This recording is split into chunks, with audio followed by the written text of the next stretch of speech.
Hello friends, my first topic in the management is comparison between marketing and selling.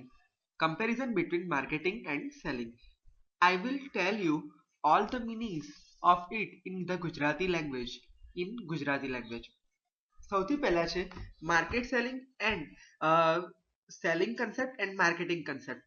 તો selling કન્સેપ્ટમાં શું હોય કે પ્રોડક્ટનું ઇમ્પોર્ટન્સ હોય, જ્યારે માર્કેટિંગ કન્સેપ્ટમાં કસ્ટમરનું ઇમ્પોર્ટન્સ હોય. પછી સેલિંગ કન્સેપ્ટમાં શું હોય, basis on the company's need, and marketing કન્સેપ્ટમાં basis on the customer satisfaction.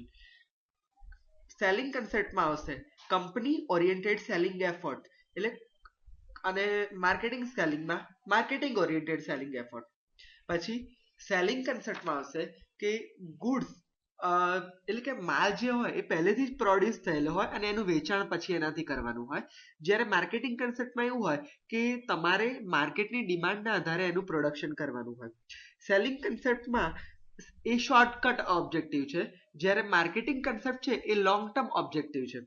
પછી ટોપ પ્રાયોરિટી, બંનેની ટોપ પ્રાયોરિટી શું છે? તો સેલિંગ કન્સેપ્ટની ટોપ પ્રાયોરિટી એ મેકિંગ ધ સેલ ઇન્ક્રીઝિસ, એટલે કે કોઈ પણ પ્રોડક્ટનું વેચાણ વધારવું છે. એનું પ્રોફિટ તો છે જ, પણ સાથે સાથે એનું વેચાણ વધારવું છે. જ્યારે માર્કેટિંગ કન્સેપ્ટનો મેઇન હેતુ શું છે કે માત્ર ને માત્ર એનું વેચાણ વધારવું. Okay, thank you.